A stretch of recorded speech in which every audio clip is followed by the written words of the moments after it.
मेरे प्यारे साथियों, आप सभी को गणतंत्र दिवस की हार्दिक शुभकामनाएं।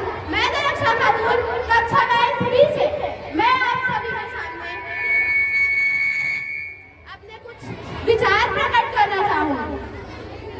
हम एक ऐसी समाज में जीते हैं, हम ना एक ऐसी समाज में जीते हैं जहाँ पत्थर की मूरत को लगाते हैं 56 भोग और भूखे नंगे तड़पते सो जाते हैं लोग, भूखे नंगे तड़पते सो जाते हैं लोग।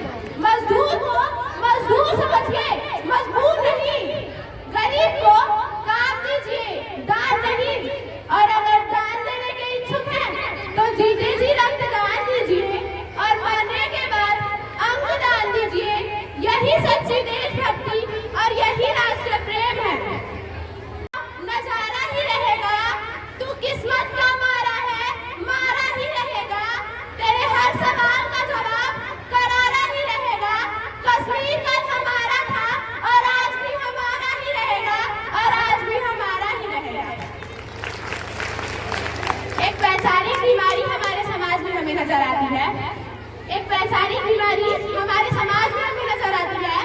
कहा जाता है हम दुनिया के सबसे बड़े लोकतंत्र हैं, जहां हिंदू पैदा होते हैं, मुस्लिम, सिख, ईसाई भी पैदा होते हैं, मगर बदकिस्मती है कि अब इंसान पैदा नहीं होते। और मेरे भी इन विचारों में न हिंदुओं की जरूरत है न मुसलमानों की जरूरत है। मेरे इन विचारों में न हिंदुओं की जरूरत है न मुसलमानों की जरूरत है।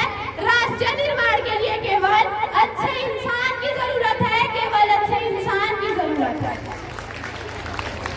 जरा सोच कर देखिए, ये पेड़ पौधे शाखाएं भी परेशान हो जाए अगर परिंदे भी हिंदू और मुसलमान हो जाए। एक शैक्षिक बीमारी भी हमारे समाज में हमें नजर आती है। और बड़े ही आश्चर्य की बात है कि जिस देश ने पूरी दुनिया को तक्षशिला और नालंदा देकर के विश्वविद्यालय की बुनियाद रखी, आज उसी के शिक्षा हमारा एक भी विश्वविद्यालय खड़ा नहीं हो पाता।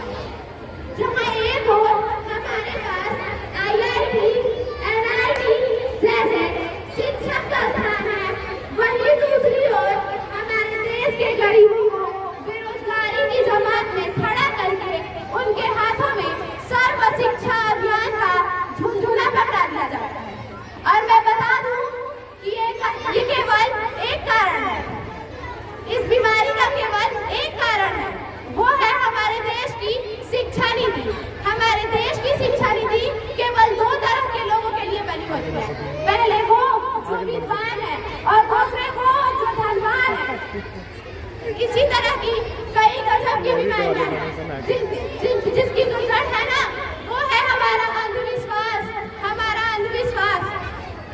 इसकी जो जड़ है ना, वो है हमारा अंधविश्वास। और जब तक इस देश का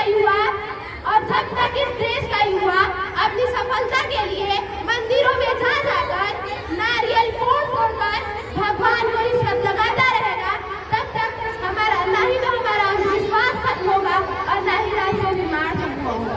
हमारे समाज का, हमारे देश का शिक्षित वर्ग दिल्ली के रास्ता काटने पर खड़े हो जाना, अपने धर्म को ऊंचा बताकर दूसरों की धर्म की अवहेलना करता रहेगा, तब तक हमारा राष्ट्र निर्माण संभव नहीं होगा। हमारा राष्ट्र निर्माण तब संभव होगा जब इस देश में महिलाओं की इज्जत पूजा नहीं, उनकी इज्जत की जाएगी। हमारा राष्ट्र निर्माण तब संभव होगा जब एक गरीब बच्चा मतदान भोजन के नहीं, ये लोचना के लिए सरकारी स्कूल की चौखट पर कदम रखेगा। बड़ी बड़ी बातें नहीं, छोटी छोटी कोशिशें करनी चाहिए। बड़ी बड़ी बात